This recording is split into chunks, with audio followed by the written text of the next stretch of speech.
Olá, bom dia a todos que nos assistem aí na transmissão via web, pelo site do ANS. Então, estamos aqui hoje novamente reunidos para o segundo dia do PMO do mês de agosto. Então, nessa sexta-feira, dia 30/7, 30 de julho, então, rigorosamente aí às 9 horas e 30 minutos, conforme o combinado. Então, só vou compartilhar com vocês novamente a nossa agenda para hoje, dado que a gente tem algumas apresentações adicionais, né? A nossa rotina aí das sextas-feiras. Então, espero que já esteja na tela para vocês. Só relembrando, então, a gente vai abrir esse segundo dia com a apresentação sobre o desempenho dos modelos de previsão eólica e solar fotovoltaica, né? Conforme eu comentei ontem, foi uma solicitação de vocês aí no PMO de junho, que a gente, infelizmente, não conseguiu atender no PMO de julho, então a gente está agora fazendo essa apresentação no PMO de agosto. Em seguida, então, passamos para a apresentação da calibração do SMAP aí para as bacias do Araguari, Curuaúna, Araguari, Jequitinhonha, Santo Antônio de Jari, Parnaíba e Uatumã.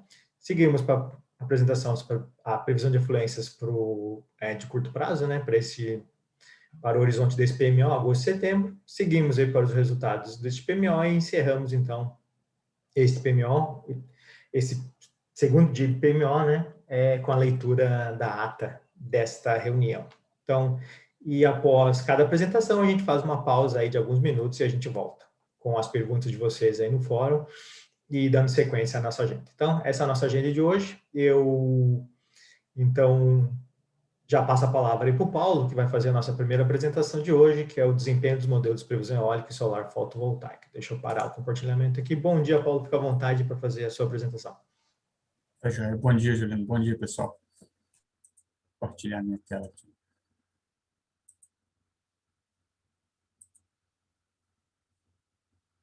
Está tudo certo? A apresentação está aparecendo para vocês? Tá ok, Paulo. Pode seguir. Perfeito. Novamente, bom dia a todos.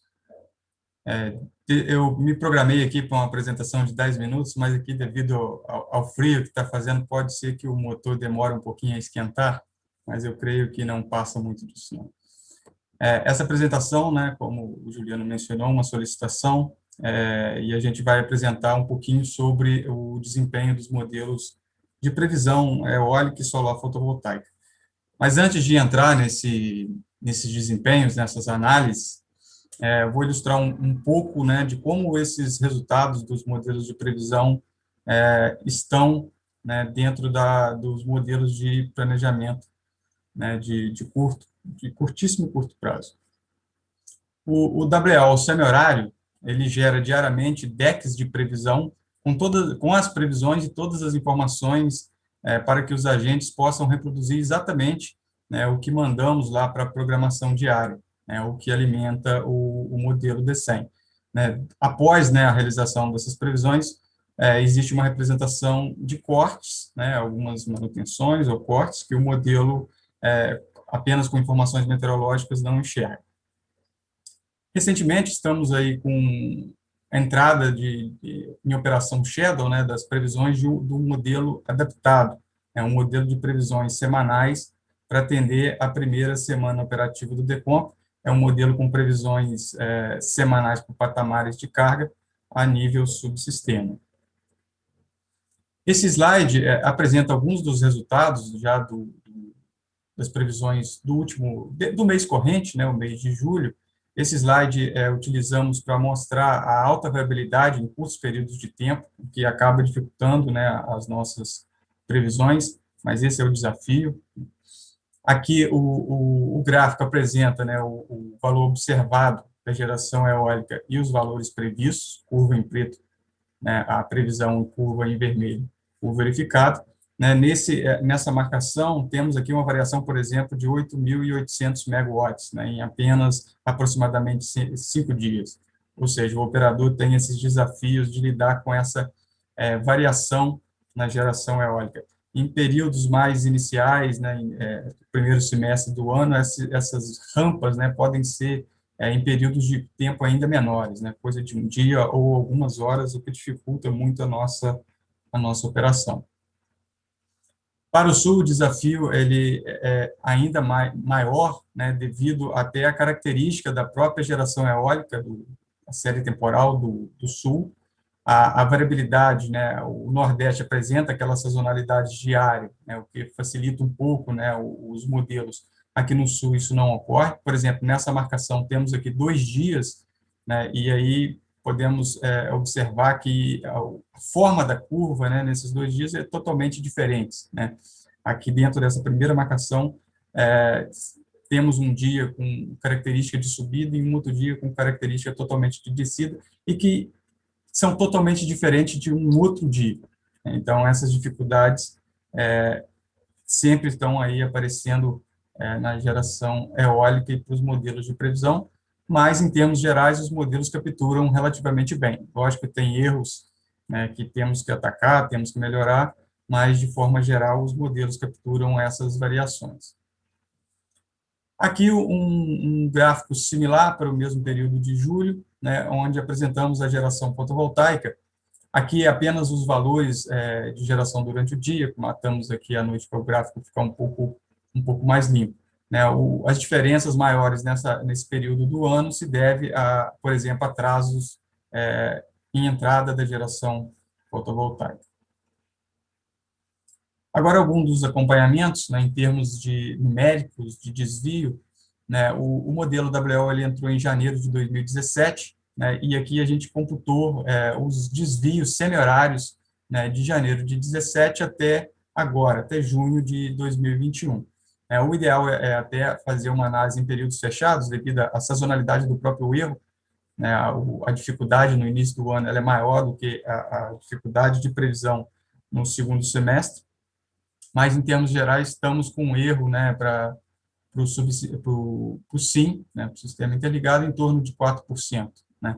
Aqui é o modelo combinado é o que alimenta, né, os modelos de planejamento, mas apresentamos também os modelos individuais com vários outros modelos meteorológicos. Né. Esses modelos meteorológicos compõem, né, a previsão combinada, que está em torno de 4,2%, na métrica Nmap, que é uma métrica de normalização em relação à potência instalada.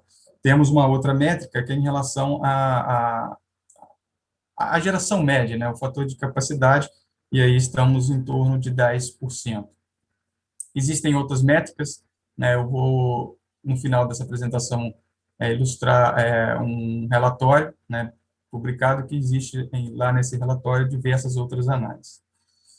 O gráfico anterior ilustra, né, o comportamento dos desvios para cada um dos modelos meteorológicos, bem como o modelo combinado, e separado por subsistema. Né? E esse gráfico é interessante por mostrar a dificuldade, embora seja o mesmo modelo de previsão, né, as regiões apresentam dificuldades diferentes e, portanto, desvios diferentes.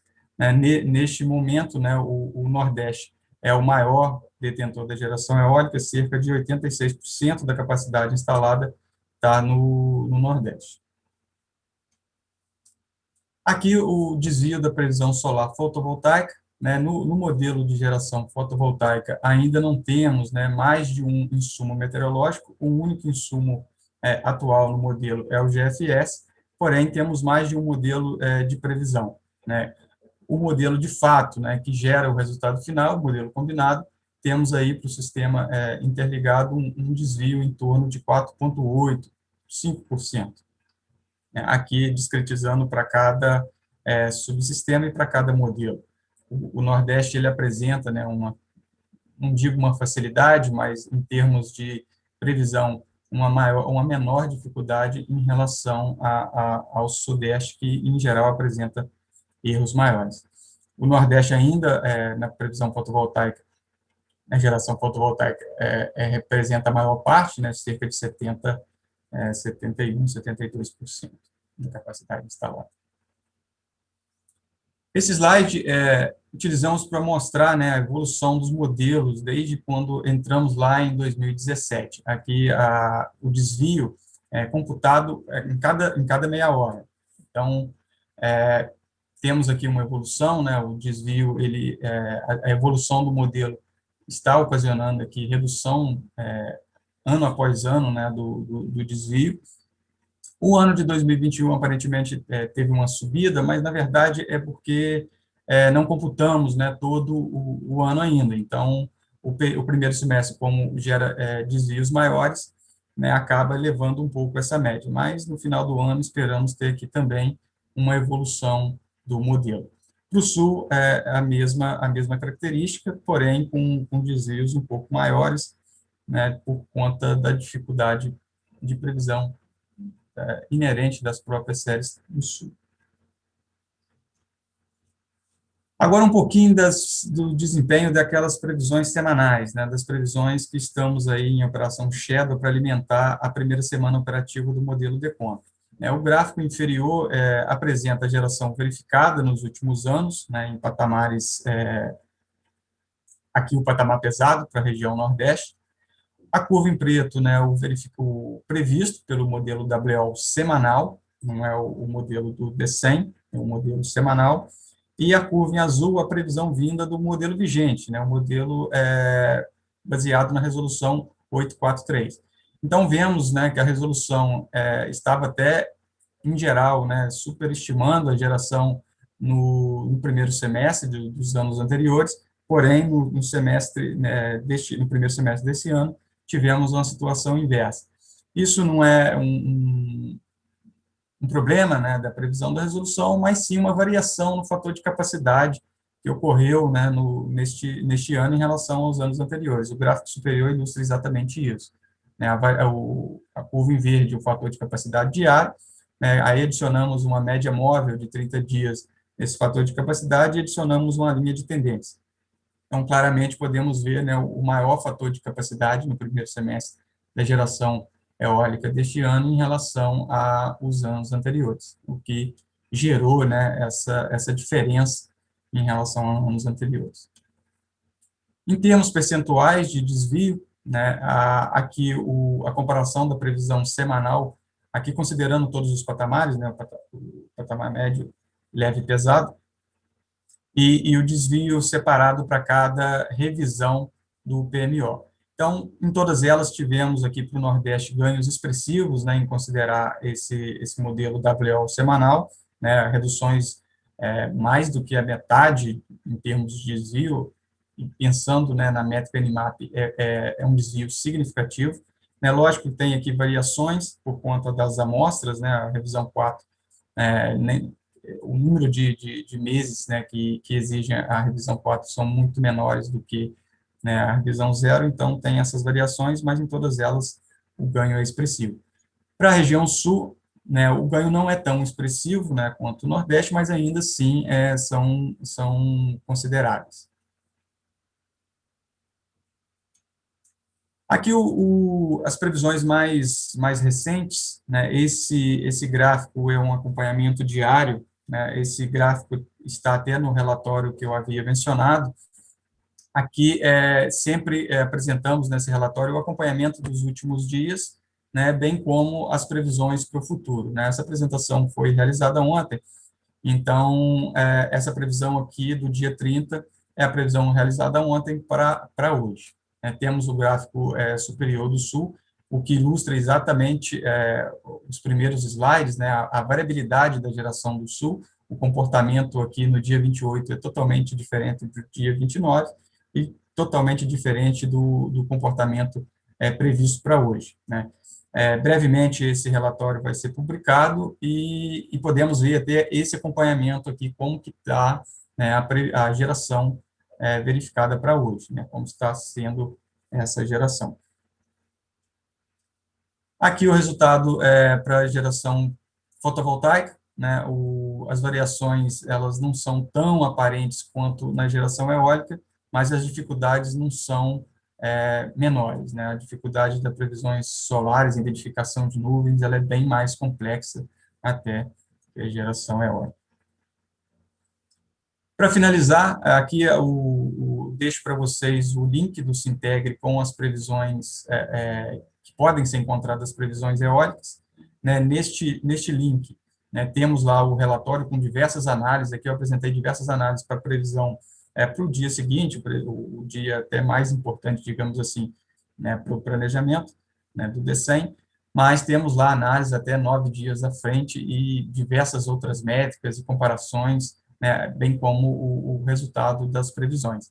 E também, nessa mesma página, temos lá o deck com todos os dados utilizados para previsão de geração eólica, bem como um executável, né, podem pegar o código, é um código aberto, e reproduzir exatamente a conta que o ONS faz em termos de previsão de geração eólica. Bom, finalizo aqui, pessoal. Deixo o meu contato, caso tenham dúvidas adicionais que não podemos representar aqui. Valeu, Paulo. Valeu, obrigado aí, excelente apresentação. Apesar do frio aí, não se deixou congelar. Então tá ok, Paulo. Valeu, brigadão aí. Obrigado. Bom dia. Muito informativa a apresentação, bem legal mesmo. Então a gente faz uma pausa agora, a gente faz a nossa primeira pausa dessa manhã, dessa sexta-feira, e a gente retorna então em alguns minutos aí, respondendo as eventuais perguntas postadas no fórum e com a segunda apresentação aí sobre o SMAP, tá bom? Então a gente retorna aí em alguns minutos. Olá, voltamos do nosso primeiro intervalo. Vamos então às perguntas que foram postadas no fórum aí sobre a apresentação realizada pelo Paulo. Então eu vou começar com a pergunta do Sérgio Fernandes, da Chesf. O Sérgio diz o seguinte: parabéns ao Paulo do INS pelo desenvolvimento do modelo de previsão eólica. Pergunto, o INS está trabalhando em algum modelo para fazer a correlação da previsão de eólica versus a carga da região Nordeste, que apresenta uma correlação inversa dessas variáveis? Quando a eólica é elevada, a carga do Nordeste reduz e o contrário se observa. Aqui, segundo o Sérgio da Chesf. Então, repasso a pergunta do Sérgio para o Paulo. Paulo, então, fica à vontade para responder a pergunta do colega da Chesf. Bom dia, Sérgio. Na verdade, realmente tem essa correlação, mas em termos de modelos de previsão, né, Sérgio, embora a correlação seja direta, ela não agrega tanta informação para os modelos de previsão, né? Os modelos de geração eólica, né? As informações mais importantes são as informações meteorológicas, a menos que tivéssemos, né, um poder preditivo, né, maior dessa previsão de carga, mas aí também estaria ligado, né, a um modelo meteorológico. Então, essa correlação e essas análises são muito importantes para a operação do sistema. Mas, em termos de agregar informações interessantes para o desenvolvimento, né, e melhoria dos modelos de previsão, a gente não tem tanto benefício assim. Beleza, Paulo. Peço para você ficar mais um pouquinho conosco. Então, uma pergunta também agora do Luiz Pereira, da Targos. O Luiz diz o seguinte: bom dia, analisando os dados disponibilizados pelo INS para o modelo WO, sentimos falta de uma estrutura de pontos de grade semelhante ao que é usada pela hidrologia para a previsão de chuva na previsão de vento. Entendemos que isso seria necessário para que pudéssemos simular diferentes modelos de previsão de vento e não apenas replicar o mesmo estudo que o INS já faz. Poderiam disponibilizar essa grade de pontos que cada conjunto de usinas utiliza da previsão de vento? Então, Paulo, fica à vontade. Na verdade, a dificuldade em termos da disponibilização, né, dos pontos de grade, disponibilização dos pontos de grade em si seria simples, a gente poderia adaptar até lá na rotina e nos decks de previsão que são publicados diariamente, né, para que todos consigam, né, encontrar a grade que cada usina pertence. Porém, cada modelo de previsão de vento tem uma grade diferente, né? Cada modelo tem uma resolução espacial diferente. Alguns, né, por exemplo, o WRF do CPTEC, são previsões com resolução de 5 quilômetros, o GFS com algo em torno de 20 e poucos quilômetros. Então, cada modelo tem a sua grade diferente. Então, uma usina que está numa determinada grade no modelo, ela pode estar numa outra grade de um outro modelo meteorológico. Então, podemos disponibilizar, mas talvez o mais importante, né, para essa associação seria utilizar o que o próprio ONS utiliza, que são as coordenadas das usinas, né? Esses dados são públicos pela ANEEL, é possível encontrar, né, no site da ANEEL essas informações de localização de cada usina, e aí associar a cada grade do modelo meteorológico.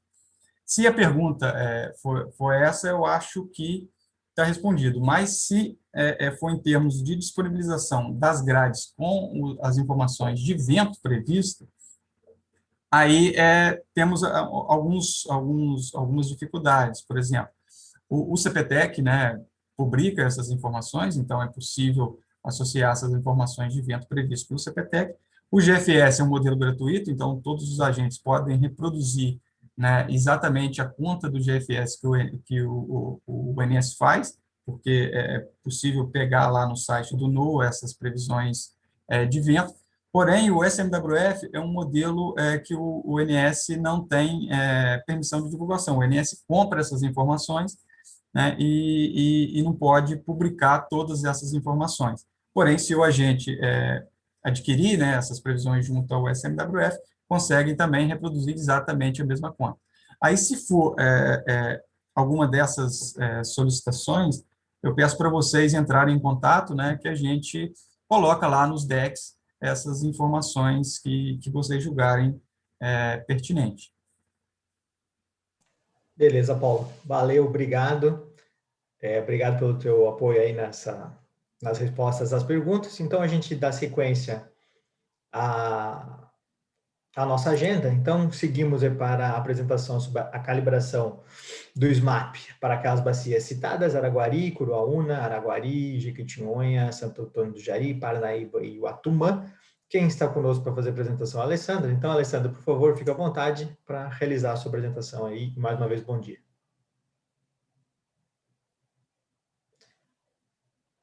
Seu áudio está no mudo, Alessandra. Bom dia, Juliano. Bom dia a todos. Eu vou aqui projetar a apresentação. Se vocês estiverem visualizando, é só falar. Está na tela, Alessandra, e no modo apresentação. Ok. Perfeito, obrigada. Então, iremos apresentar, sou a Alessandra Maciel, trabalho junto à Gerência de Metodologias e Modelos Energéticos, da Diretoria de Planejamento. Irei apresentar para os senhores a calibração do modelo SMAP-ONS para as bacias do Araguari, Curuaúna, Uatumã, Jari, Jequitinhonha e Parnaíba. Então, o sumário do que será apresentado: primeiro, a localização das bacias, o fluxograma do processo de calibração, os resultados obtidos e conclusões. Em relação à localização das bacias, os senhores podem visualizar aqui na legenda, temos a bacia do Parnaíba, né, localizada. Iremos apresentar a calibração para o aproveitamento da usina hidrelétrica de Boa Esperança, dessa subbacia. Temos a bacia do Jequitinhonha, né, localizada no território do estado de Minas Gerais e da Bahia. Temos aqui a bacia do Curuaúna, localizada no Pará. No extremo norte do país, a bacia do Araguari, aqui no Amapá. A subbacia do Jari, localizada entre o Pará e o Amapá. E temos a subbacia aqui da usina hidrelétrica de Balbina, né, no estado do Amazonas. Então, são ao todo 6 subbacias com 7 aproveitamentos. Todas essas possuem um aproveitamento, e Jequitinhonha 2 aproveitamentos, a usina hidrelétrica de Irapé e Itapebi, mais ajusando. Em relação ao fluxograma do processo de calibração, nós temos, na primeira etapa, a seleção dos pontos de calibração, que pode ser um posto pluviométrico ou uma usina hidrelétrica. Temos o processo de consolidação das vazões observadas, a seleção dos postos pluviométricos e a consolidação dos postos pluviométricos, dos dados pluviométricos. Essa etapa ela é realizada pela PRH, e aí nós da PEM fazemos o processo de calibração. Nessas bacias foram utilizadas as informações de precipitação oriundas de satélite com ajuste dos dados observados de precipitação, né? Um merge aí das informações de satélite com posto. É iniciado o processo de calibração manual do modelo, né, com a inicialização dos parâmetros, e aí esse é um processo interativo, né, através do solver, executa-se a calibração automática e a partir dos resultados é feita uma avaliação se a calibração é satisfatória ou não. E esse é um processo interativo que varia de acordo com a complexidade aí da qualidade dos dados e também com as características da bacia. Então, normalmente de 4 a 6 interações, o processo é concluído. E aí, se essa calibração for boa, o processo é finalizado. Não sendo satisfatória, retoma-se a avaliação de parâmetros, um ajuste, nem sempre, às vezes cai no mínimo local e a gente precisa fazer algum ajuste, e aí inicializamos novamente o processo.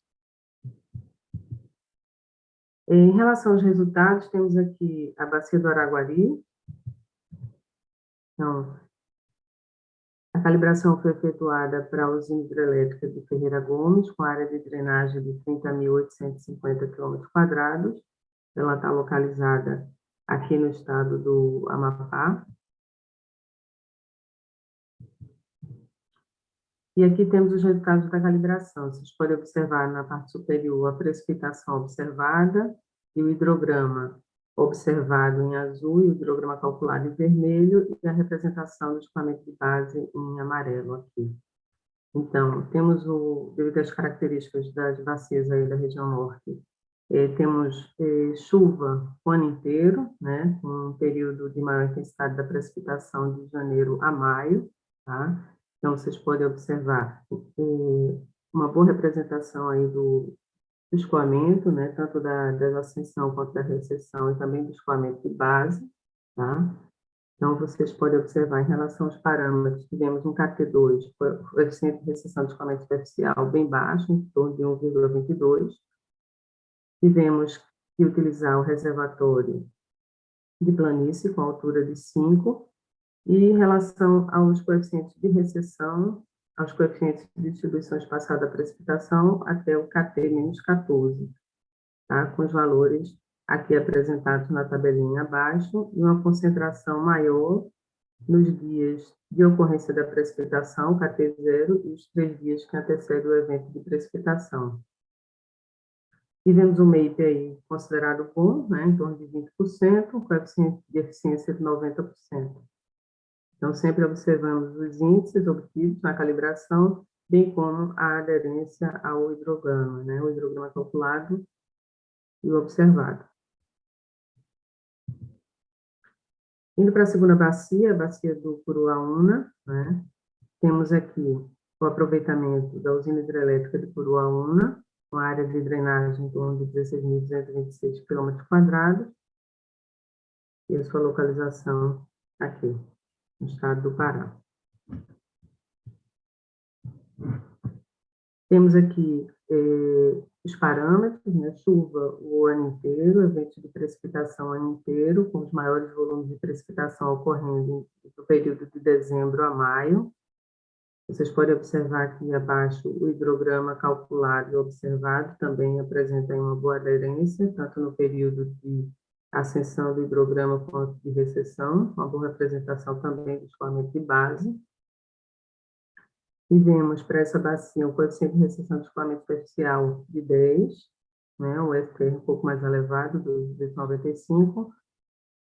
Tivemos também a utilização do reservatório de planície, com altura de 32,87, e tivemos aqui a utilização até o KT-8, com a concentração maior da chuva, né, do peso aí da distribuição da chuva no dia de ocorrência da precipitação e nos 2 dias, e no dia que antecede e sucede o evento de precipitação, concentrada aqui 90% da chuva distribuída nesses 3 dias.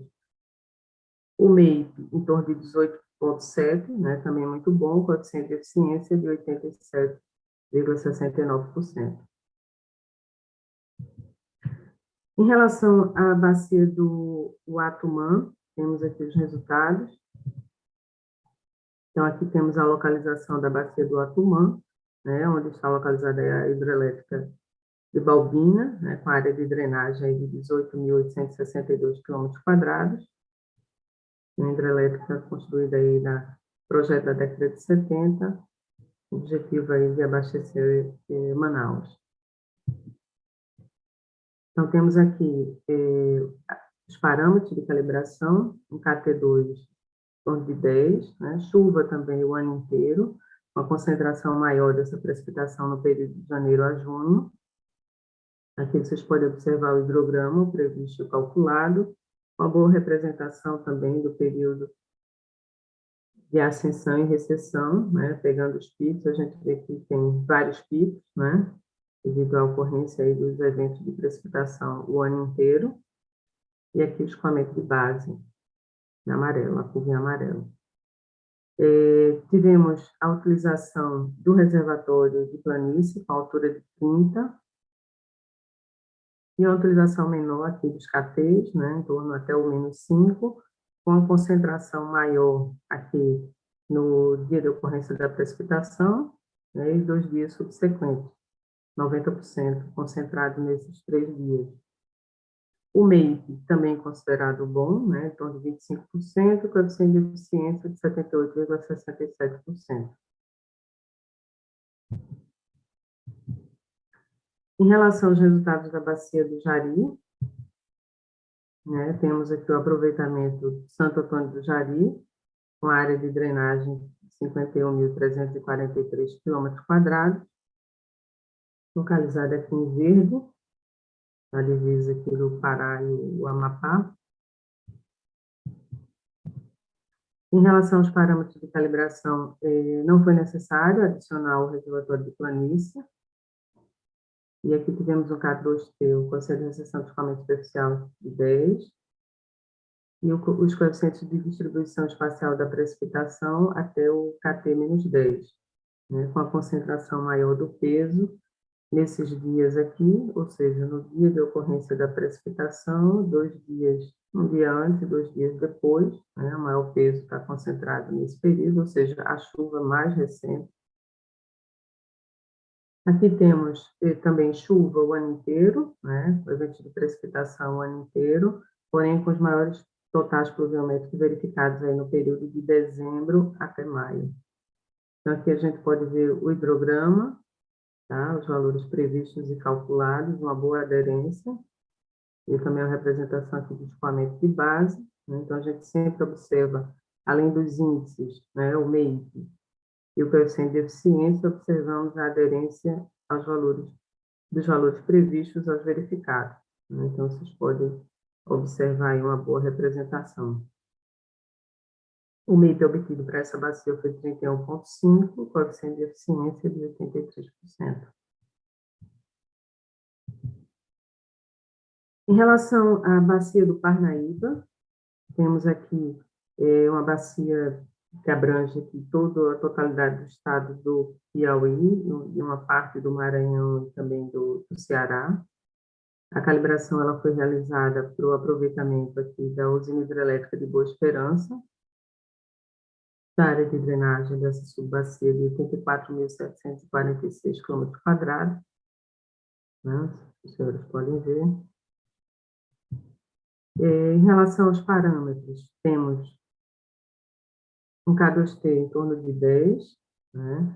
Temos aqui, não utilizamos o reservatório de planície, nenhuma das subbacias nós utilizamos a segunda saída do reservatório superficial, que representa esse H1 aqui em torno de 200, e aí a altura do reservatório superficial em torno de 4,6,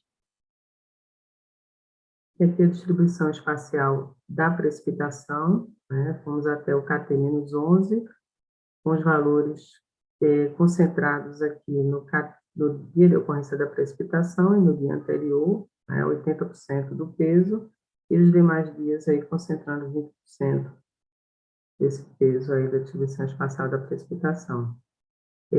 Temos aqui um período mais definido, né, com chuvas mais intensas, período úmido, período seco, né, mais definido, comparando com as bacias da região, mais da região norte, com período de maior intensidade de novembro a abril, né? Então, vocês podem observar aqui o hidrograma, os valores, uma boa aderência dos valores observados aos calculados, tanto no período de acessão do hidrograma quanto de recessão, uma boa representação também do escoamento de base, tá? Então, o MEIP, ele foi de 13%, mais baixo aí para esse conjunto de calibrações apresentadas, e aí tivemos o coeficiente de eficiência de 86,78%. Indo para a última subbacia, a bacia do Jequitinhonha, né? Temos aqui a sua representação em laranja, tá? Então, é a bacia que a maior parte dela está localizada aqui no estado de Minas Gerais e o trecho inferior no estado da Bahia. temos 2 aproveitamentos, a usina hidrelétrica de Irapé, Asa Montante, e temos também a usina hidrelétrica de Itapebi, né, mais ajusante aqui da bacia, resultório da bacia.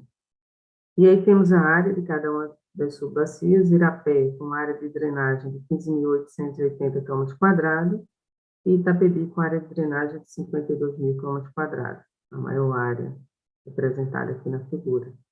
Uma área total de 67.884 km². Então, para a subbacia de Irapé, nós obtivemos esses parâmetros de calibração, devido à característica de dimensão da bacia, tivemos um KDOST bem menor, em torno de 3, né, comparado com as bacias anteriores. Tivemos a utilização do reservatório de planície, né, com altura de 6,42, e os KTs aí concentrados no período -3 até o +2, ou seja, um peso maior também para o dia de ocorrência da precipitação e 2 dias subsequentes, né? A chuva mais recente, ela tem uma maior importância. O MEIP encontrado foi 34,86%, o coeficiente de eficiência em torno de 80,70%. 80%. Aqui temos o hidrograma, então, em relação aos hidrogramas anteriores, a gente verifica, no período de estiagem, vazões praticamente iguais a zero, né? Valores muito baixos, né? Abaixo de... Depois eu vou mostrar a curva de permanência dessas vazões, mas vocês podem observar que as vazões mais elevadas, com a meia de base muito baixa, né? E as vazões aqui associadas aos eventos de precipitação, né? No período de estiagem, temos valores muito baixos, representados aí no hidrograma. Então, isso dificulta também, eleva o MEIP. Em relação à subbacia da usina hidrelétrica de Itapebi, temos aqui o KDOST de 3, também mais baixo, né? Não utilizamos para nenhuma delas a segunda saída do reservatório superficial, fizemos uso do reservatório de planície, com altura de 6,89, e a chuva também distribuída aqui nos dias até o KT-3, né? A distribuição é equivalente para o dia de ocorrência da precipitação e 3 dias que antecedem a precipitação, 25% para cada um dos dias. Temos aqui a representação do hidrograma, né? Vocês podem observar as vazões praticamente zeradas aí no período de estiagem, né? Os picos associados à ocorrência dos eventos de precipitação. Para essa bacia, obtivemos um MEIP aí elevado, em torno de 50,6, e o coeficiente de eficiência em torno de 70%, né? 69,68. Mas esse MEIP ele é influenciado pelas vazões baixas, né? Especificamente aqui no período de estiagem, né? Então isso faz com que eleve esse MEIP, mas nos períodos de precipitação, né? No período chuvoso especificamente, a gente teve uma boa aderência aí dos hidrogramas, né? Os valores calculados e observados. Em relação às conclusões, tivemos, né, observamos nos hidrogramas uma boa aderência entre os valores calculados e observados, representando bem os períodos de ascensão e recessão, bem como os picos de vazão no período chuvoso. Com exceção da usina hidrelétrica de Itapebi, da calibração para Itapebi, todas as subbacias apresentaram bons índices de calibração, MEIP variando de 13% a 34,8%. Foi necessário adicionar o reservatório de planície em 6 das 7 calibrações apresentadas, apenas Santo Antônio de Jari, que não foi necessário adicionar o reservatório de planície. Como falei anteriormente, não houve necessidade de utilizar nenhuma subbacia segundo a saída do reservatório superficial, e o baixo número de KT justifica-se pela dimensão e características das bacias. Nós vimos anteriormente as bacias do Xingu, e também do Madeira, com um número elevado aí de KT, devido ao porte das bacias e grande dimensão. Em relação às conclusões também, trouxe aqui para vocês o gráfico que mostra a curva de permanência das vazões observadas aí em Itapebi. Então, o valor elevado do MEIP, ele se justifica pelo fato de termos vazões muito baixas, especificamente no período de estiagem, né? Onde temos que cerca de 75% dos dados apresentam valores de vazão abaixo de 105 metros por segundo. Vocês podem observar aqui uma permanência muito alta, né, dos valores abaixo de 100 metros por segundo. Temos aqui um mapinha, onde mostra em verde as bacias cujos modelos MAP-OMS já encontram-se na fase operacional, e em amarelo o shadow, né, a partir do PMO, desse PMO, está entrando em shadow aí o Araguari, Jari, o Atumã, Curuaúna, Parnaíba e Jequitinhonha, justamente as calibrações apresentadas aqui. Então, com a incorporação dessas bacias, nós tivemos os seguintes percentuais de uso do modelo SMART-ONS e CEPINS para previsão de vazões da primeira semana operativa por subsistema. Então, aqui vocês podem observar, o Sudeste passou de 93% para 94%, o Sul permanece em 100%, o Nordeste tivemos um aumento aqui de 90% para 96%, o Norte tivemos um aumento de 93% para 100%, e o SIM como um todo passou de 94% para 96%. Então, temos apenas 4% das bacias aí do SIM a serem implementadas aí a calibração do modelo de MAP-OMS. Então, a ANT com os parâmetros atualizados, ela ficará disponível ao final dessa reunião de hoje, nesse endereço, tá? Então, todos os parâmetros aqui apresentados estão lá na ANT, com as características também com a área de drenagem de cada uma das bacias. Então, pessoal, era isso que eu tinha que apresentar aqui para os senhores. Eu fico à disposição, caso tenha alguma dúvida, juntamente com o Rogério, né, que é o especialista da nossa área, realizamos aí esse trabalho em conjunto de calibração. Então, ficamos à disposição. Obrigado, Alessandra. Obrigado pela apresentação. A gente faz uma nova pausa agora e a gente volta em alguns minutos aí respondendo as eventuais perguntas do fórum e dando sequência à nossa agenda, então, para a próxima apresentação, que é a previsão de afluências para o nosso horizonte de curto prazo deste PMO, ou seja, os meses de agosto e setembro de 2021. Ficamos por aqui neste momento, voltamos em alguns minutos. Voltamos então, pessoal, de mais um intervalo. Vamos direto aí ao nosso fórum com algumas perguntas. Vamos então à primeira pergunta que foi postada nesse intervalo, do Felipe Passos, da MCIE Engenharia e Consultoria. O Felipe perguntou o seguinte: se existem relatórios mais detalhados do processo de calibração pelo SMAP para cada aproveitamento e, se sim, onde ele poderia encontrá-los? Então, Alessandra, por favor, você pode retornar aí para responder a pergunta do Felipe, faz favor? Perfeito. Bom dia, Felipe, bom dia a todos. Respondendo a sua pergunta, Felipe, não existe nenhum relatório mais detalhado. O relatório que o ONS disponibiliza é o que está disponível lá no Sintegre. O link está na apresentação. Lá você vai ter informações sobre a metodologia, né, um pouco mais de detalhes aí da modelagem e as características aí dos parâmetros de cada uma das subbacias calibradas pelo modelo SMART-ONS, né. Esses detalhes vocês podem obter nas apresentações que são realizadas aqui nesse fórum, né, porque mais detalhes vai depender aí da qualidade dos dados de entrada, né, das razões, dos dados de precipitação. E aí, essa calibração ela é realizada, não pode ser totalmente automática, porque pode cair no local, então depende muito da experiência da pessoa que está calibrando, né, do hidrólogo que está realizando essa calibração, para fazer uma avaliação mais precisa e o ajuste fino aí desses parâmetros, né? Então, não existe nenhum relatório mais detalhado. O documento que temos é a nota técnica que disponibilizamos aí no Sintegre. Obrigada. Obrigado, Alessandra. Seguimos, então. Pergunta do João Amarante, da Tempo OK. O João pergunta o seguinte: no arquivo de configuração da remoção de viés, encontra-se os postos de Itiquira, Jauru, Manso e Ponte de Pedra, com seus respectivos códigos PESAT. Aí o João pergunta se esses postos são relativos a que bacia. Então, para ajudar na resposta ao João, temos aí a companhia do Fred. Fred, bom dia. Por favor, fica à vontade. Opa, bom dia, Juliano. Bom dia, João. Obrigado pela pergunta. Essas bacias, elas fazem parte da bacia, esses postos fazem parte da bacia do Rio Paraguai, que vão entrar em operação Shadow mês que vem, em operação no outro mês ainda. Ok, Fred. Então, a gente aproveita que você está conosco. Mais uma pergunta do Marcos, da Matrix Energia. O Marcos perguntou o seguinte: bom dia, gostaria de saber se para os dados de entrada dessas novas bacias será necessário calcular alguma vazão se todas as vazões são obtidas diretamente dos relatórios de acompanhamento hidrológico. Ele agradece desde já. Então, Fred, fica à vontade. Opa, Marcos.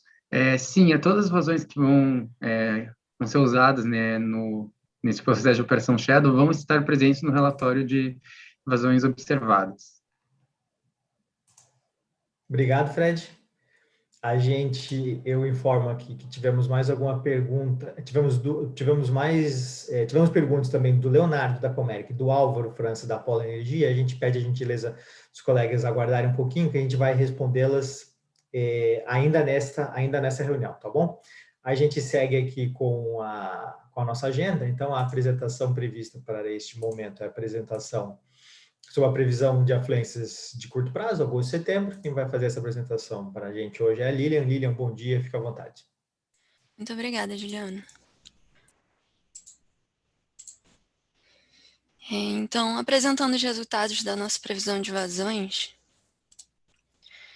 começando pelo subsistema Sudeste, nós tivemos aí, ao longo do mês de julho, as previsões feitas do PMO e suas revisões, com pouco desvio. Temos um fechamento estimado de 61% da MLT para o subsistema Sudeste, sendo o primeiro menor julho do histórico. Agora, observando a previsão de vazões para o mês de agosto, nós temos uma previsão de 11.992 megawatts médios, 58% da MLT. Isso representa o primeiro menor agosto do histórico. Observando agora o acompanhamento de ENAs para as principais bacias do subsistema Sudeste, temos ainda o comportamento de recessão ao longo das semanas, uma previsão mensal de 44% da MLT para a Bacia do Grande. Da mesma forma, a Bacia do Paranaíba, uma previsão mensal de 49% da MLT.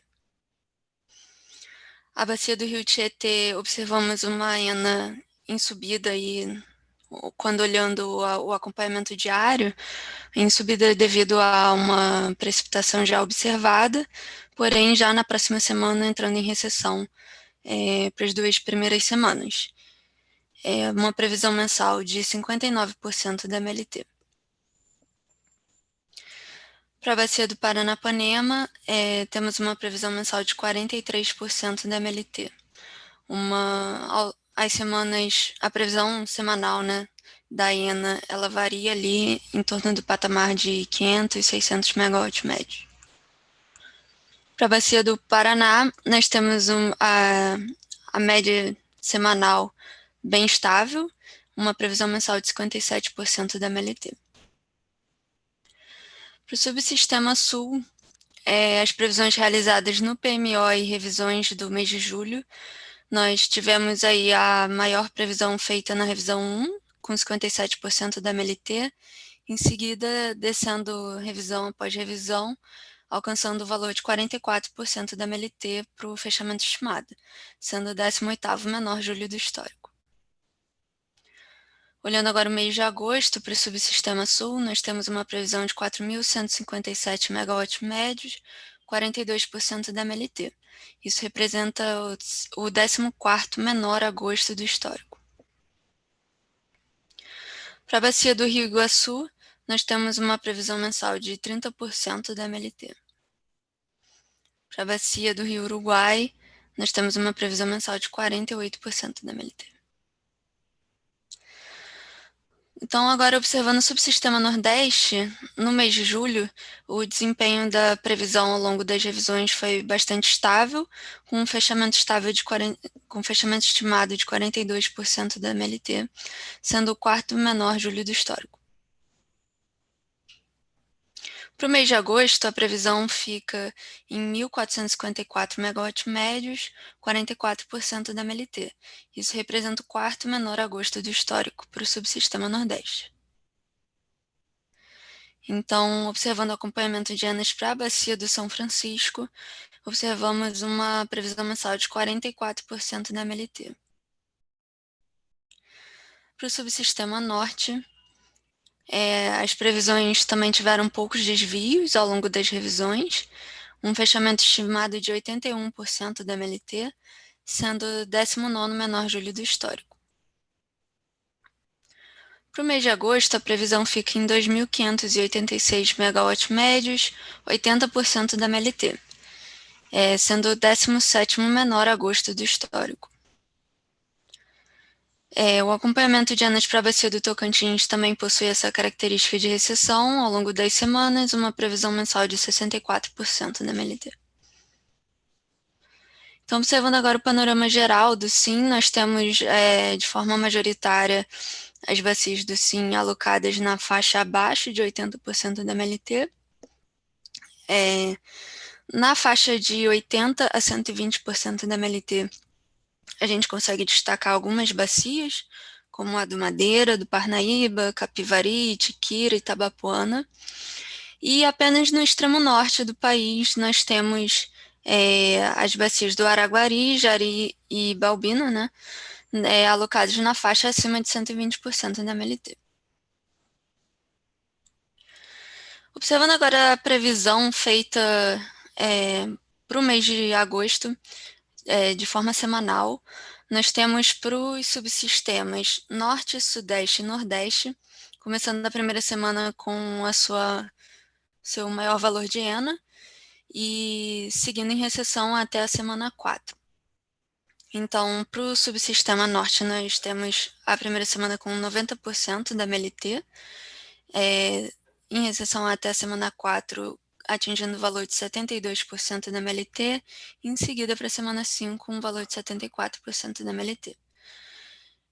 Já para o Sudeste, nós temos uma recessão que é bem mais suave ao longo das semanas, então, começando a semana 1 com 61%, atingindo 56% na semana 4, e em seguida na semana 5, 57%. Para o Sul também a recessão é bem mais suave, começando a semana 1 com 45% da MLT, seguindo até a semana 4 com 43% da MLT, e se mantendo estável para a semana 5. Já o Sul, com um comportamento diferente dos demais subsistemas, temos a semana 1 começando com 32%, o menor valor de ENA para as semanas. Desculpa, a semana 2 com o menor valor de ENA para as semanas, com 27%. Em seguida, aumentando até a semana 4, com 56% da MLT, e em seguida descendo de novo para 46% na semana 5. O valor esperado para o subsistema Sudeste fica então em 58% da MLT, variando entre 51% e 66%. Para o subsistema Sul, o valor esperado é de 42% da MLT, com seu limite inferior de 19% e o limite superior de 73%. Para o subsistema Nordeste, o valor esperado é de 44%, com seu limite inferior de 39% e seu limite superior de 49% da MLT. E para o subsistema Norte, um valor esperado é de 80%, variando entre 72% e 89%.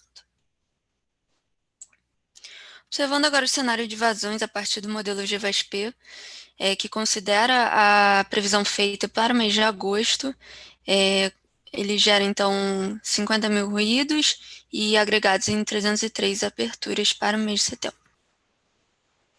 Então, o Sudeste, como a gente vem acompanhando, tem estado com a ENA abaixo da sua média, e para o mês de setembro, 50,7% dos cenários estão alocados entre 50% a 70% da MLT. A sua maioria dos cenários, algo próximo de 90%, também está localizada abaixo de 90% da MLT. Para o subsistema Sul, a maior faixa com cenários alocados é a faixa de menor que 50% da MLT, sendo 40% dos cenários alocados nesta faixa. Para o subsistema Nordeste, também nós temos 100% dos cenários abaixo da média para o mês de setembro. Então, a sua faixa com mais cenários alocados é a faixa também de abaixo de 50% da MLT, sendo 69,3% dos cenários alocados nesta faixa. Já para o subsistema Norte, que também estamos acompanhando ENAs abaixo da média, porém um pouco mais próximo, né, em relação aos outros subsistemas. Temos a faixa de 70% a 90% da MLT, com 66% dos cenários alocados para o mês de setembro. Então, é isso. Agradeço a atenção de todos e devolvo a palavra, Juliana. Oi, Lilian. Valeu, obrigado. Obrigado pela apresentação. A gente faz uma nova pausa e a gente retorna, então, a seguir com as respostas às perguntas postadas no fórum e com a apresentação sobre os resultados desse PMO de agosto de 2021. A gente volta em alguns minutos. Até daqui a pouco. Bem, voltamos aí de mais um intervalo, vamos ao fórum com as perguntas, resgatando aí, conforme o combinado, resgatando as perguntas do Leonardo, da Comeric e do Álvaro Franz, que tinham ficado, da Polo Energia, que tinham ficado pendentes. Então, vamos primeiramente à pergunta do Leonardo Ferreira, da Comeric. O Leonardo perguntou o seguinte: parabéns pelo trabalho na modelagem do SMAP das novas bacias, sabemos que é uma tarefa complexa que agrega bastante valor às previsões. O que o Leonardo gostaria de saber ou entender, a fonte dos dados de chuva média nas bacias e de vazão observada usados na calibração destas bacias, visto que o período utilizado para a calibração abrange muitos anos anteriores. Ele gostaria de entender qual a fonte desses dados. Então, para responder o Leonardo, aí contamos com o apoio do Hugo. Agora, Hugo, bom dia. Bom dia a todos, bom dia, Leonardo. Então, os dados de chuva, né, observados, eles são basicamente o PSAT. A gente reconstitui o PSAT para trás. Então, a gente tem os nossos dados de chuva observada, que os agentes fornecem, NEMET, e junto com os dados do satélite que a gente tem disponível aí desde 2006. Então, a gente faz uma rodada para trás do PSAT. Tá? Então, os dados vêm daí, os dados de chuva. A vazão observada é mais ou menos o mesmo processo. A gente tem todos os dados operativos das usinas para trás e também a gente, em caso que a usina não esteja em operação, então a gente tem os dados de vazão natural daquele posto que existia no local da usina e a gente trabalha a partir daí. Às vezes a gente exige um trabalho de consistência, então às vezes a gente faz uma pequena consistência para trás nesses dados, mas basicamente são a partir dos dados operativos das usinas que a gente tem sempre nesse período, né? A partir de 2006 a gente sempre tem esses dados. Ok, Hugo, peço para você ficar conosco aí, já que temos mais algumas perguntas. Seguindo para a pergunta do Álvaro França, da Polo, o Álvaro perguntou o seguinte, da Polo Energia, o Álvaro perguntou o seguinte: o INS já ficou de disponibilizar os dados de precipitação média de algumas bacias que ainda não estão contemplados no arquivo contendo esse histórico, como as bacias do Madeira, Tocantins e as recentes Xingu e Telespires. Além disso, foi solicitado já há algum tempo ao INS a relação de pontos de grade utilizados na confecção dos dados dos arquivos PSAT. Ambas solicitações ainda não foram atendidas. Há alguma previsão para atendimento dessas solicitações? Hugo, por favor. Bom dia, então, Álvaro. São duas questões, né? A questão dos pontos de grade do PSAT. A gente está acabando o script para poder extrair certinho no arquivo e disponibilizar para vocês. E os dados do Madeira, do Tocantins, né, Xingu e Telespires, a gente está também acabando de formatar e deixar como estão os outros PSAT. Como a gente falou, esses dados foram reconstituídos para trás, então a gente sempre dá a última checada para ver se eles estão todos redondinhos para poder encaminhar para vocês, já que normalmente a gente não revê esses dados com uma frequência, né? Ok, Hugo. Seguimos, então. Pergunta do Gabriel Oliveira, da Tempo ok. O Gabriel perguntou o seguinte: gostaria de saber se o INS disponibiliza a planilha de calibração do modelo SMAP. Se caso afirmativo, onde ele poderia encontrar? Hugo. O INS não disponibiliza a planilha de calibração do SMAP. Essa planilha é uma planilha só interna de calibração, então o INS atualmente não disponibiliza em lugar nenhum. Ok. Pergunta do Evandro Cardoso, da Noros. O Evandro pergunta onde ele poderia ter acesso aos dados de entrada e os resultados utilizados nos estudos apresentados para as novas bacias. Hugo. Bom dia, Evandro. A sua pergunta não ficou muito clara, que seriam os dados operacionais agora ou os dados de calibração. Então, vou responder nos dois casos. Os dados operacionais, né, que a gente vai começar a disponibilizar hoje, eles entram em Shadow, né, que a gente chama em rodada sombra. Então, a partir de hoje, junto com os SMAPs das novas bacias vão estar lá, as rodadas em sombra, para vocês terem acesso a tanto os arquivos de entrada quanto os arquivos de saída para poderem fazer os seus estudos. Os dados de calibração a gente não disponibiliza normalmente. Então, esses dados da série para trás e da chuva a gente normalmente não disponibiliza. Mas quando a chuva do PSAT for disponibilizada, vão ser esses dados que a gente fez na calibração. Ok, e a última pergunta que veio nesse intervalo, do Bruno Belotti, na verdade o Bruno lá da Targos, né? O Bruno faz menção aí sobre a participação do Fred, a gente não conta mais com o Fred, Bruno, mas o Hugo vai poder te responder, sobre a apresentação dos níveis projetados para as usinas de Três Marias e Sobradinho, né, para agosto e setembro, que tinha sido uma solicitação do Bruno de ontem. Então, Hugo, por favor. Bom dia, Bruno. Infelizmente não teve tempo hábil de montar a apresentação para hoje, então semana que vem vai ter e a gente vai analisar se a gente encaixa essa apresentação também já a partir do próximo PMO no PMO. Então, infelizmente, hoje a gente não conseguiu montar essa apresentação da equipe da gestão a tempo hábil. Obrigado, Hugo. Obrigado aí pelo apoio. Seguimos, então, com a última apresentação prevista para esta manhã de sexta-feira. Então, vamos aos resultados do PMO de agosto de 2021. Hoje, quem está conosco é a Diana. Diana, então, bom dia. Fica à vontade aí para nos mostrar os resultados deste PMO. Bom dia, Juliano. Bom dia a todos que estão acompanhando a reunião. Então, vou falar um pouquinho aqui, né, sobre os principais resultados do modelo Decomp referente ao PMO de agosto, né, referente ao mês de agosto. Aqui a gente traz a agenda, né, sobre os principais tópicos que a gente sempre traz aqui nessa reunião. No final, a gente tem umas informações adicionais que são basicamente alguns lembretes. Então, partindo direto aqui para os resultados, aqui nesse primeiro slide a gente traz o CMO. Diferente das últimas reuniões, né, a gente estava nos últimos PMOs trazendo só o CMO previsto para a primeira semana operativa. Aí, a partir de agora, a gente vai trazer esse comportamento aí do CMO em todos os estágios para a gente ver como é que está o comportamento ao longo do mês.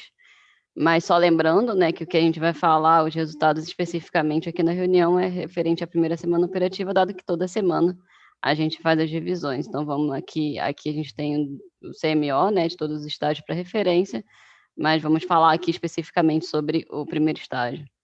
Então, ao longo do PMO de julho, a gente foi observando uma elevação do CMO, né, desde a revisão 0 até a revisão 4 de julho, cada semana com uma elevação maior, né, atingindo a última revisão 4 de julho no CMO médio em R$ 1.239 por megawatt-hora, e comparando a última revisão com o resultado agora desse PMO de agosto, a gente observou uma elevação aí bem significativa do CMO em torno de R$ 1.300 por megawatt-hora a mais em relação à semana passada.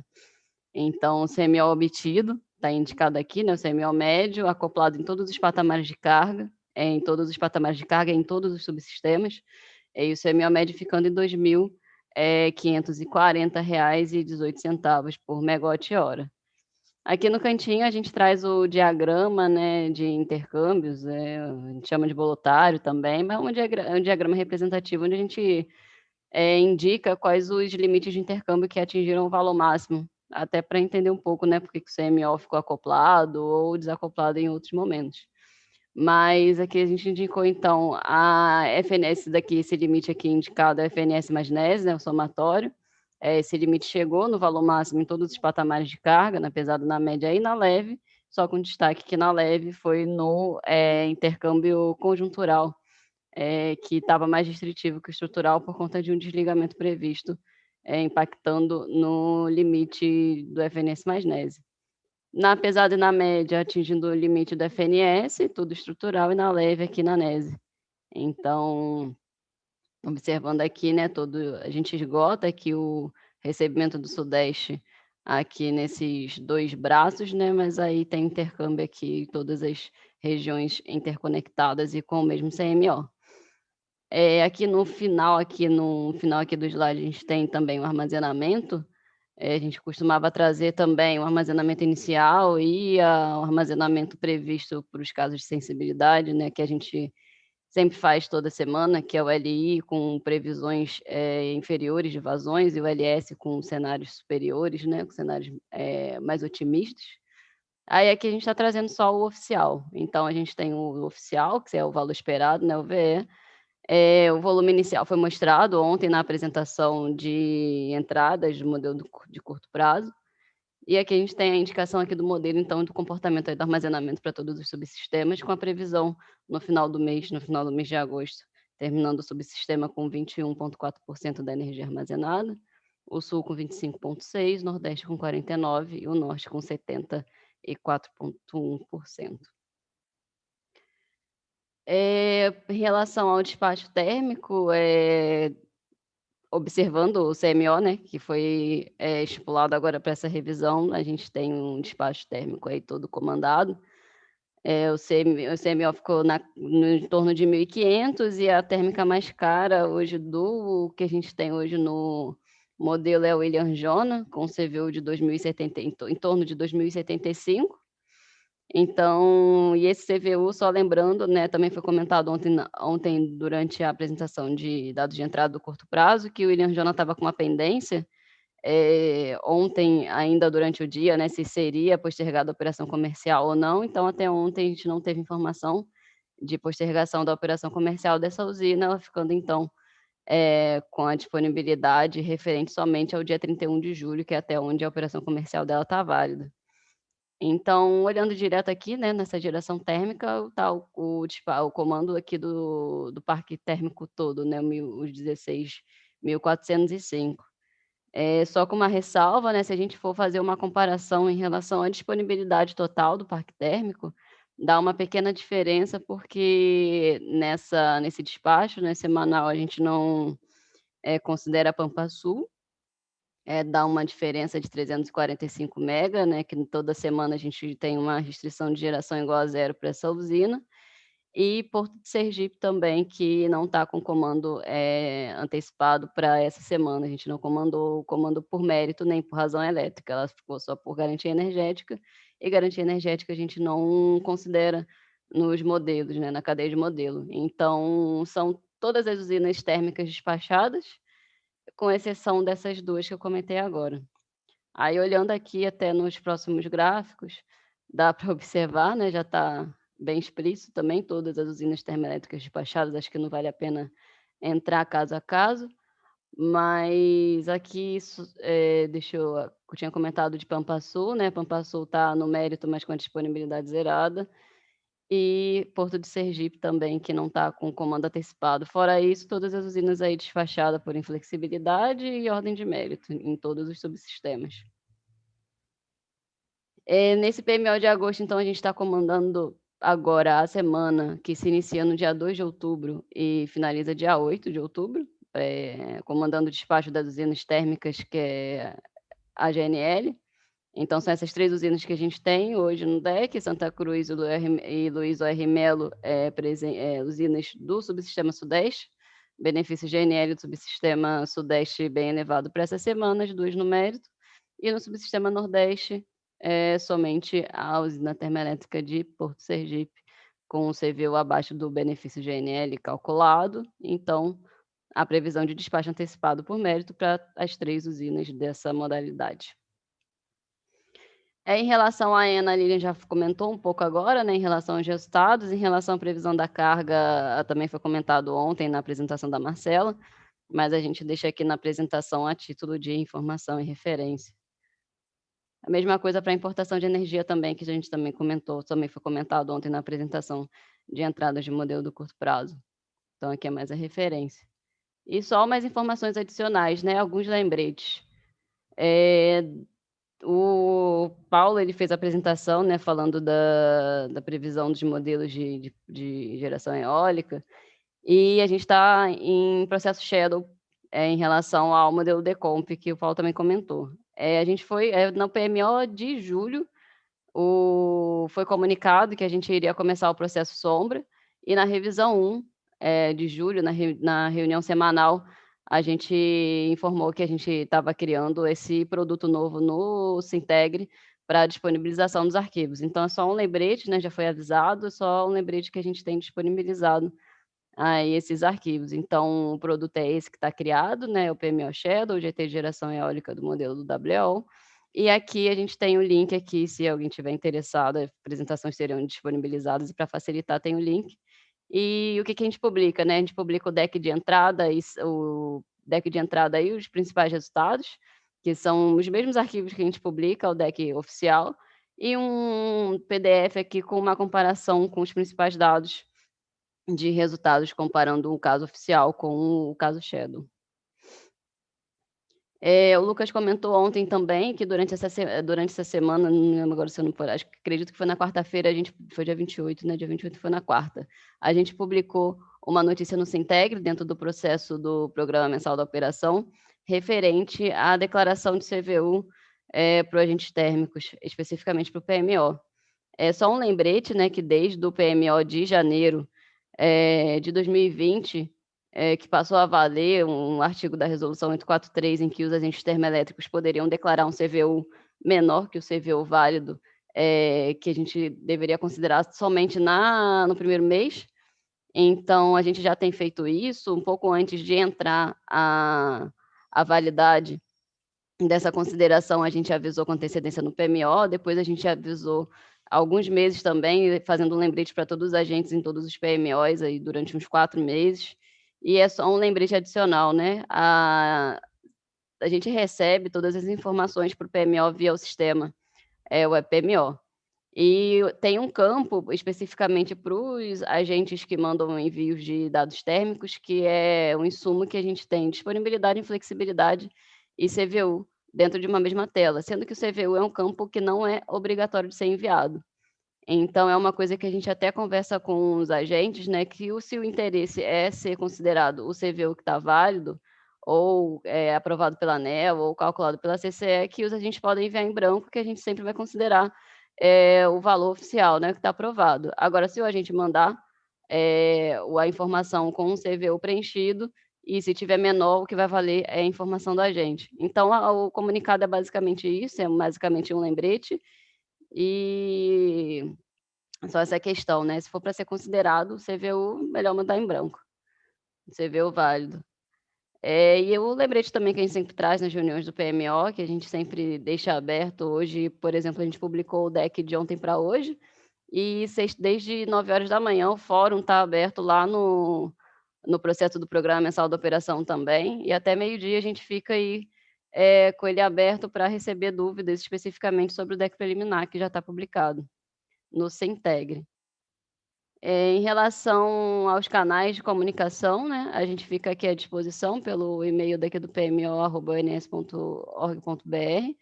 Especificamente, demandas associadas ao envio de dados do PMO, a gente até pede para que sejam enviadas direto para a nossa caixa, ao invés de ser enviada para a central de relacionamento com os agentes, porque quando a gente recebe, quando os e-mails são enviados pela central, eles passam para uma outra área e depois a outra área repassa esse e-mail para as áreas responsáveis, para a gente ver e responder. Então, caso sejam algumas demandas associadas ao envio especificamente, algum problema de acesso no sistema ou alguma coisa desse tipo, é interessante mandar direto para a caixa do PMO, que aí a gente consegue ter uma resposta um pouco mais rápida. Então, era isso, Juliano, que eu tinha para apresentar. Eu fico aqui à disposição para eventuais dúvidas que possam surgir. Obrigada. Obrigado, Diana. Obrigado aí pela apresentação. Fazemos, então, o nosso último intervalo. Quando a gente retornar, a gente lê as últimas perguntas postadas no fórum e vamos à leitura da ata deste PMO, então, podendo encerrar essa reunião. Ok? Voltamos em alguns minutos. Muito bem, voltamos, então, no nosso último intervalo dessa reunião do PMO do mês de agosto. E, então, vamos às últimas perguntas postadas no fórum também. Pergunta do Fabrício Silva, da Insight. O Fabrício perguntou o seguinte para a gente: onde encontrar os tempos de viagem da água em condições naturais e de reservatórios atualizados com as novas bacias? Para responder o Fabrício, peço a ajuda da Lilian. Lilian, bom dia novamente, fica à vontade. Obrigada, Juliana. Bom dia, Fabrício. Então, mais tarde nós estaremos disponibilizando o arquivo de configuração do SMAP e a planilha de propagação do Jequitinhonha. Eles vão estar situados na área do Sintegre de dados gerais do processo de previsão de vazões. É importante frisar que a maioria das novas bacias são apenas um aproveitamento, com exceção da bacia do Jequitinhonha. que no caso, como eu relatei, vai ter uma planilha de propagação, porque será realizada a propagação de Muskingum para achar a vazão total em Itapebi. Então, mais tarde estará disponível no Sintegre.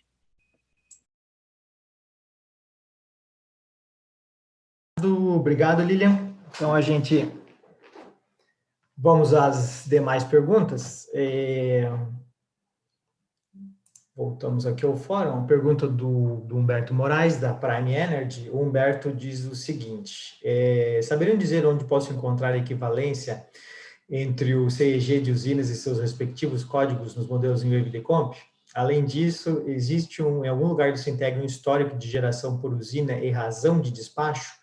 Então, Humberto, vou passar a palavra para a Diana aí nos auxiliar aí a responder essa sua dúvida, tá bom? Então, Diana, por favor, fique à vontade aí.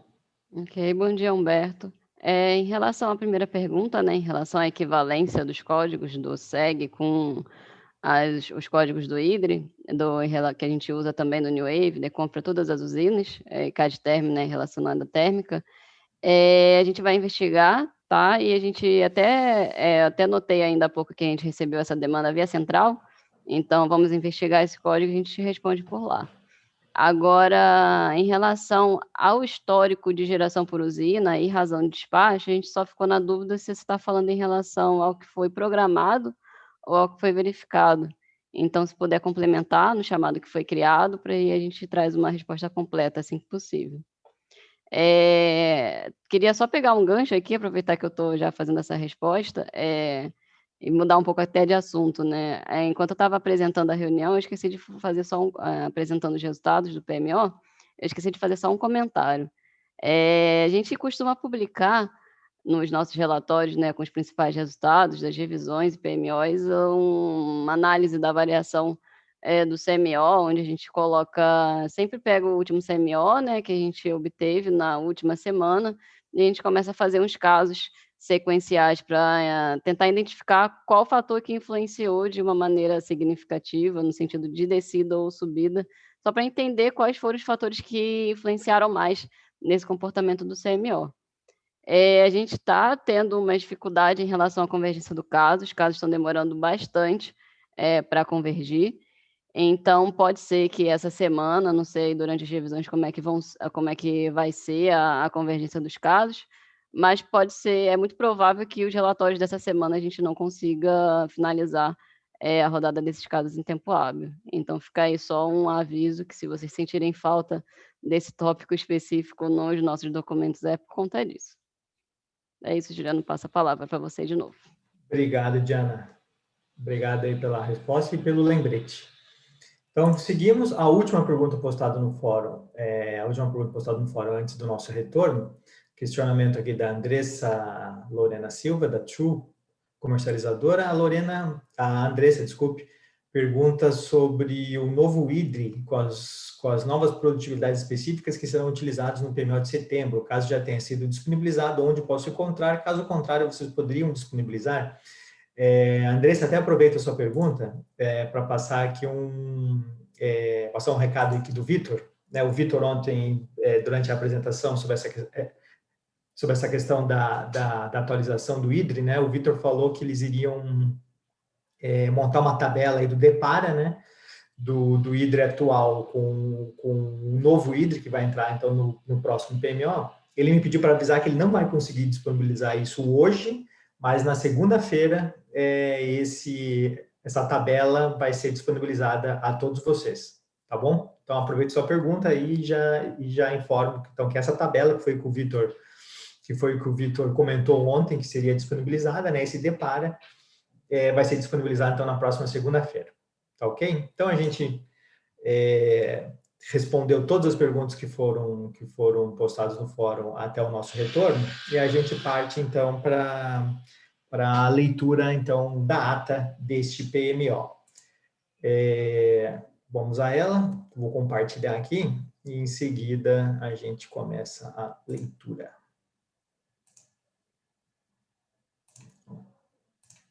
Vamos a ela. Então, a ata da reunião do PMO do mês de agosto de 2021, realizada, então, nos dias 29 e 30 de julho de 2021.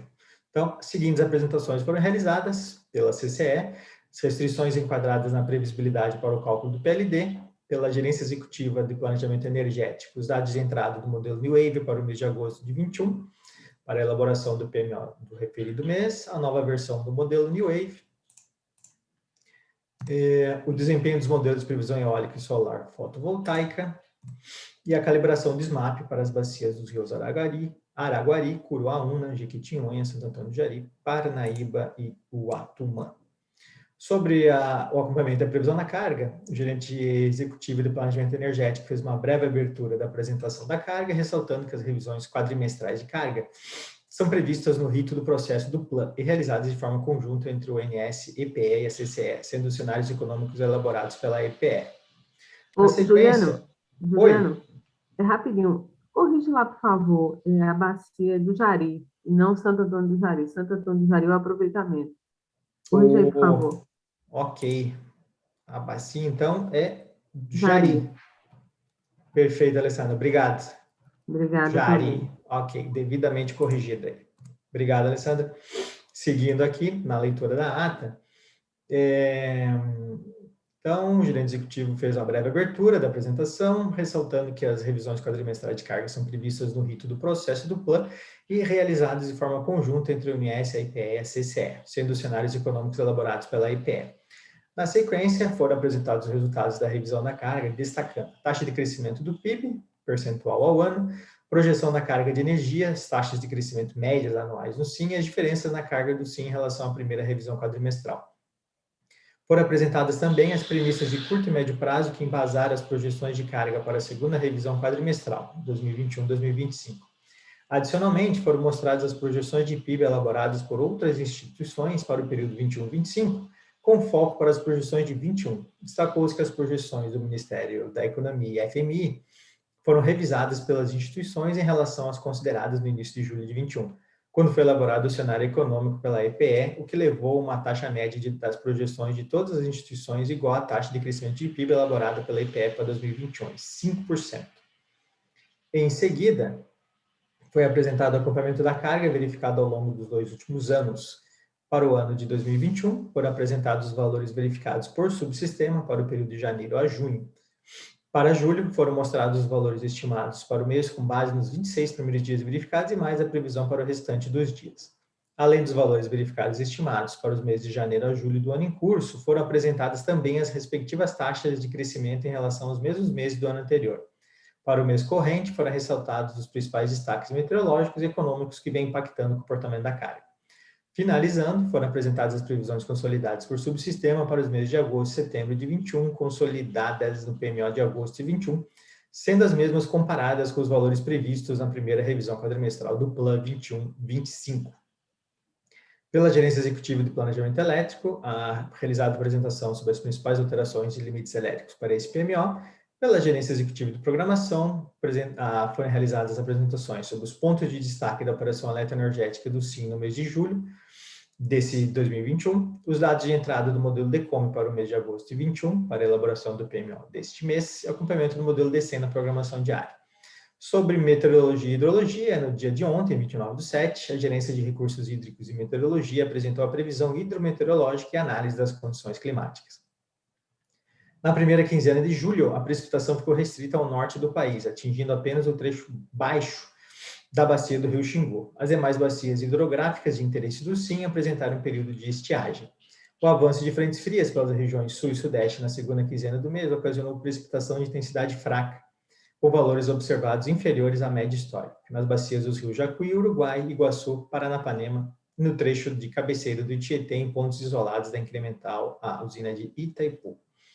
A presença de massas de ar frio na retaguarda das frentes frias ocasionou anomalia negativa de temperatura mínima nas capitais das regiões Sul, Sudeste, Centro-Oeste e em Rio Branco, exceto em Campo Grande, onde a temperatura mínima ficou próxima ao valor médio. As temperaturas máximas apresentaram valores entre a média e acima da média histórica nas capitais brasileiras. A configuração sinótica observada no mês de julho favoreceu a geração eólica do Nordeste, que apresentou elevação no período. Historicamente, o trimestre agosto, setembro e outubro marca o final da estação fria e seca e dá início à estação de transição, que apresenta grande variabilidade meteorológica.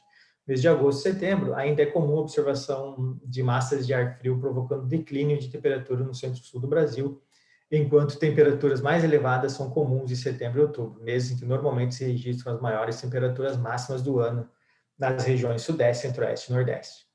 Precipitação continua no período da região sul e retorna gradativamente ao eixo norte-sudeste ao longo de setembro e outubro de forma irregular e mal distribuída. Os campos de temperatura e de superfície do mar, TSM, do Oceano Pacífico, se encontram em torno da média, mas ligeiramente negativos, mantendo a condição de neutralidade para o próximo trimestre. Embora apenas alguns modelos indiquem uma maior probabilidade de estabelecimento da laninha durante a primavera, a comum ocorrência de 2 anos consecutivos do fenômeno indica uma chance maior que 50% de estabelecimento do fenômeno entre os trimestres de setembro a fevereiro. Os modelos meteorológicos indicam que o trimestre, agosto, setembro e outubro, deve ter algumas características típicas da laninha, com chuva acima da média no extremo norte do país e abaixo da média na região sul, inclusive nas bacias dos rios Jacuí e Uruguai. A faixa central do país possui baixa previsibilidade e alta divergência de previsão entre os modelos. Na faixa central e norte do país, espera-se temperatura acima da média para o período. Foi relembrado que, conforme informado no PMO de julho de 21, a partir do presente PMO, os resultados dos modelos MAP serão utilizados para a primeira e segunda semana previstas em substituição aos resultados do Previvas para os aproveitamentos da bacia do Xingu e da bacia do Telespires. Além disso, foi apresentada também a operacionalização do modelo SMAP para essas bacias. Foram apresentados os hidrogramas com a precipitação média verificada e média prevista pelos modelos, bem como as vazões verificadas nos últimos dias e as vazões previstas resultantes do modelo SMAP para a primeira e segunda semana operativa do mês de agosto de 21. No caso, para as bacias dos rios Grande, Paranaíba, Tietê, Paranapanema, Iguaçu, Uruguai, Jacuí, Capivari, Itajaí-Açu, Paraná, São Francisco, Tocantins e Madeira. O INS também apresentou os resultados dos cenários de vazões de longo prazo obtidos com o modelo SMAP a partir da utilização da chuva histórica 2006 e 2020 e da previsão de precipitação do modelo ECMWF estendido. Foi informado que a partir do PMO de setembro de 21, o modelo SMAP será utilizado para a previsão de vazões das 2 primeiras semanas operativas dos aproveitamentos das bacias do Araguari, Uatumã, Curuaúna, aí sim, Jari, Parnaíba e Jequitinhonha, em substituição aos resultados do Previvas. Além disso, foi informado que a partir do PMO de outubro de 21, o modelo SMAP substituirá o modelo Previvas para a previsão de vazões da primeira e segunda semana operativas dos aproveitamentos das bacias do Paraguai. Já no dia de hoje, dia 30/7, foram apresentados e divulgados os parâmetros de calibração do modelo SMAP para os aproveitamentos das bacias do Araguari, Uatumã, Curuaúna, Jari, Parnaíba e Jequitinhonha em substituição da mesma informação que já tínhamos falado. Em seguida, foi apresentado o desempenho da previsão de vazões do mês de julho para cada um dos subsistemas, sempre comparando o valor previsto no PMO e revisões com o valor estimado para o fechamento do mês. Posteriormente, foi apresentada a previsão de vazões para o mês de agosto de 21 para todos os subsistemas, sendo detalhada a evolução das vazões nas bacias dos rios Grande, Paranaíba, Paranapanema, Tietê, Paraná, Iguaçu, Uruguai, São Francisco e Tocantins. Destaca-se na previsão da ENA que o subsistema Sudeste, 58%, Sul com 42%, Nordeste com 44% e Norte com 80%, apresentam MLT abaixo da média histórica. Para o mês de setembro de 21, cenários gerados foram agregados em 303 aberturas. Para o subsistema Sudeste, 81,9% dos cenários gerados apresentam ENA abaixo de 70% da MLT. Para o subsistema Sul, 58,8% dos cenários gerados apresentam ENA abaixo de 70% da MLT. Subsistema Nordeste, 69,3% dos cenários encontram-se abaixo de 50% da MLT. E para o subsistema Norte, 66% dos cenários gerados estão entre 70% e 90% da MLT. Nos assuntos gerais, a gente sempre traz esse primeiro parágrafo. O representante da Eletrobras informou que a potência contratada pela Eletrobras com Itaipu para o mês de agosto de 21 para o sistema brasileiro é de 10.635 megawatts. Os demais itens que constam em assuntos gerais são itens que constam aqui como histórico. A gente deixa aqui para a leitura de vocês assim que a gente publicar a ata. Eu vou parar aqui o compartilhamento. como a gente sempre faz, então, são agora praticamente 11h30, a gente sempre dá uns 30 minutos aí para as contribuições, então a gente nós aguardaremos aí até o meio-dia de hoje, as contribuições aí para esta ata do PMO do mês de agosto, tá? A gente sempre lembra que essas contribuições devem ser encaminhadas para o e-mail pmo@ons.org.br. Lembro que já tivemos uma contribuição aí ontem, né? Tivemos a Mônica Zabelli, lá da CPFL, já nos encaminhou, Mônica, então já foi incorporada. Como fazia menção aí a uma questão da CCE, nós repassamos o seu comentário que consta na ata para a resposta da CCE, então na ata já vai sair as considerações, tanto as suas considerações, Mônica, representando a CPFL, como a consideração em resposta da CCE. Tá ok? Então, só arredondando aí mais um pouquinho, então a gente aguarda mais 30 minutos para as demais contribuições, então ao meio-dia a gente vai considerar essa ata finalizada. Então, pessoal, com a leitura da ata, a gente pode considerar a reunião do PMO de agosto de 2021 encerrada. Agradeço mais uma vez aí a todos os colegas do ONS que contribuíram para a gente realizar mais um dia de PMO, a Vox aí pela ajuda na transmissão, e a vocês todos que ficaram conosco aí nesses 2 dias. Então, agradeço a todos. Lembro que na semana que vem, então, na próxima sexta-feira, a gente retoma o nosso calendário de reuniões semanais da programação, então, às sextas-feiras, às 15 horas. É isso. Uma boa sexta-feira, um bom final de semana a todos. Se cuidem, saúde e até o nosso próximo encontro. Um abraço a todos.